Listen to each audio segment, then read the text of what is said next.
So now that we have seen a little bit of collision problems, let me introduce, you see that in this case, the kinetic energy, I was using the conservation of energy, okay? And more specifically, the kinetic energy is conserved. If you remember, I said the K initial is equal to K final.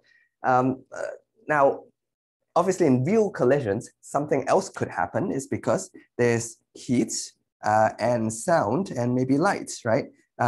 Energy will be absorbed or taken from here, and then the kinetic energy over here will not be the same as the initial kinetic energy, so it's not conserved, and you will have smaller velocity. Okay, so the reason why balls actually don't bounce back exactly to the same height or to the same with the same velocity at the same height and it's slower is because of this. So there's two types of collisions, and we give them names. One is elastic collisions and inelastic collisions. So this is another definition you need to learn. And it's just simple. It's elastic means that in the collision, the kinetic energy is conserved. Inelastic means the kinetic energy is not conserved. Okay, so kinetic energy is conserved, or you can say collisions where the kinetic energy is conserved. And this is the collision where kinetic energy is not conserved.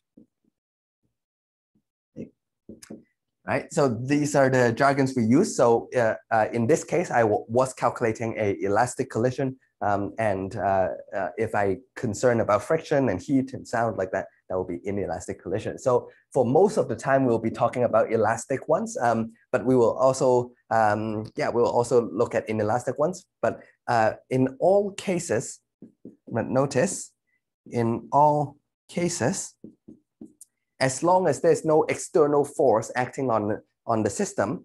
So for example, like this situation, when the train cars collide, couple together, turns out this will be an inelastic collision. We'll see. You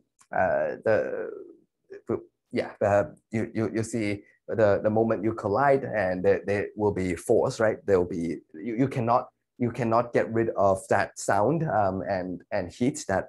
If you want to couple it together, we'll look at that in more details. But in all cases, if there's no external force, no external forces, momentum is always conserved.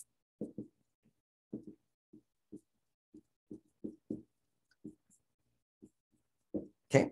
So remember this in most of the time, right? So in the train car, for example, in this system, there's no forces, there's no extra forces that's acting on it. It's just the two things, everything is internal in the system. Then the momentum in the system is always conserved. Okay, we'll look at both of the billiard ball collision and also the train collision problem. One of them is elastic, one of them is inelastic.